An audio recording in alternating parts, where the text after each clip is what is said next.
اعوذ باللہ من الشیطان الرجیم بسم اللہ الرحمن الرحیم الم تر الی الذی حاج ابراہیم فی ربہ ان آتاہ اللہ الملک۔ دیکھو چند دنوں سے ہم اللہ کے خلیل ابراہیم علیہ السلام کی باتیں سن رہے ہیں کہ صرف انہوں نے قربانی نہیں کی بلکہ اللہ کے خلیل کے اوپر بہت بڑے بڑے حالات آئے، ثابت قدم رہے اور ہر حال کا مقابلہ کر کے اللہ کی مدد سے کامیابی حاصل کی۔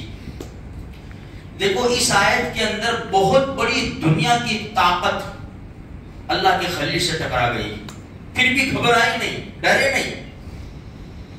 نمرود وہ 4 بادشاہوں میں سے ہے جس کی پوری دنیا پر حکومت تھی۔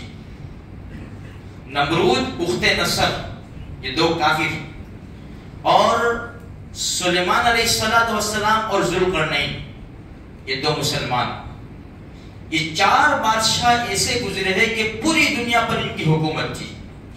اب جس کی حکومت پوری دنیا کے اوپر ہو اور وہ اتنی بڑی طاقت جب ٹکرا جائے کسی ایک سے تو اس کا کیا ہوگا؟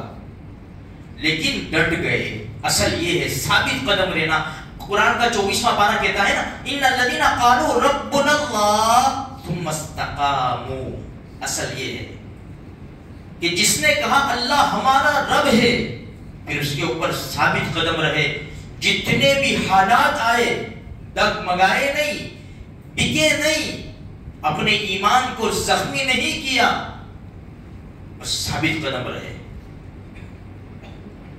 ابراہیم علیہ السلام کے سامنے نمرود آ گیا اور بحث چھیڑ دی اس نے اللہ کے بارے میں۔ الم تر الی الذی حاج ابراہیم فی ربہ ان آتاہ اللہ الملک۔ اللہ نے اس کو ملک دے رکھا تھا، بادشاہ بنا رکھا تھا، نشہ تھا اس کو۔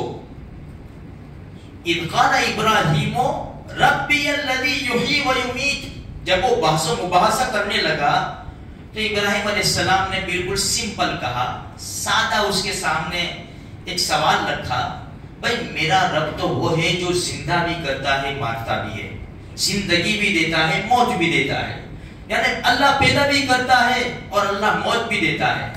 لیکن اس پاگل کو، دوسرا کو سمجھ میں آیا کہ یہ تو میں بھی کرتا، انا احیی و امیت، یہ تو میں بھی کر رہا ہوں۔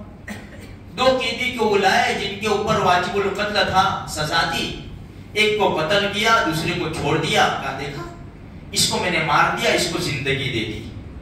ابراہیم علیہ السلام سوچنے لگے کہ پتہ نہیں اس کے دماغ میں کیا بھرا ہوا ہے، چلو ٹھیک ہے اب اس کو ایسی مثال کے اوپر لاؤں میں کہ پھر یہ کیا کہہ رہا ہے۔ تو ابراہیم علیہ السلام نے فرمایا ان اللہ یاتی بالشمس من المشرق۔ میرا رب وہ ہے جس نے سورج کو حکم دے رکھا ہے کہ تجھے مشرق سے نکلنا ہے، روزانہ ایک کام کر، فاتح بہا من المغرب، تو مغرب سے لیا۔ ابھی کیا کرے گا؟ قرآن کہتا ہے فَبُہِتَ الَّذِي كَفَرَ، حق کا بکا لے گیا، کوئی جواب بن نہ سکا۔ اتنی بڑی طاقت، دنیا کا بادشاہ، اللہ کے خلیل کے سامنے اس کی زبان بند ہو گئی۔ واللہ لا یہدی القوم الظالمین، ظالم قوم کو اللہ راستہ نہیں بتاتا۔ یہ کب؟ جب ثابت قدم انسان رہے، ڈگمگائی نہیں۔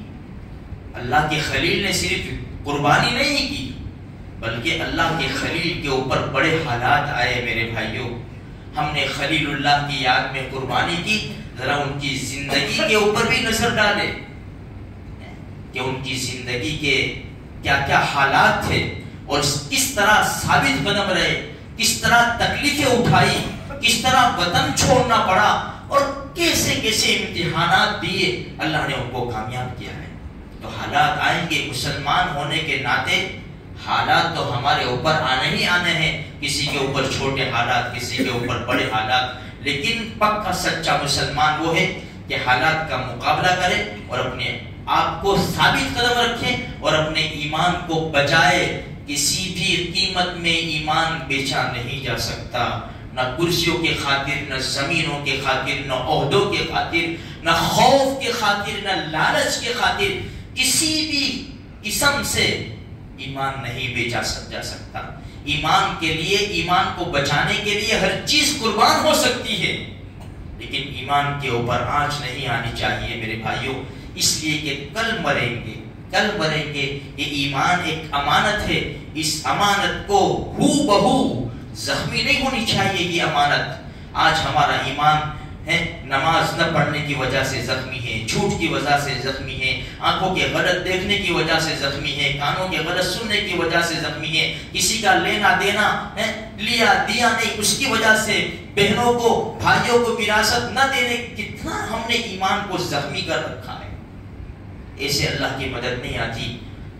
اپنے آپ کو سنبھالنا پڑے گا میرے بھائیوں، اپنے آپ کو ثابت قدم رکھنا پڑے گا، قربانیاں دینی پڑے گی، اپنے آپ کو گناہوں سے بچا کر، نافرمانیوں سے بچا کر. جس طرح اللہ نے ہماری جھولی میں ایمان ڈالا ہے، بس اسی ایمان کو بچا کر لے جانا یہی ہمارے لیے کامیابی ہے. اللہ مجھے آپ کو زندہ رکھے تو اسلام پر زندہ رکھے، اور موت دے تو اللہ تبارک و تعالی ایمان کے اوپر خاتمہ نصیب فرمائے.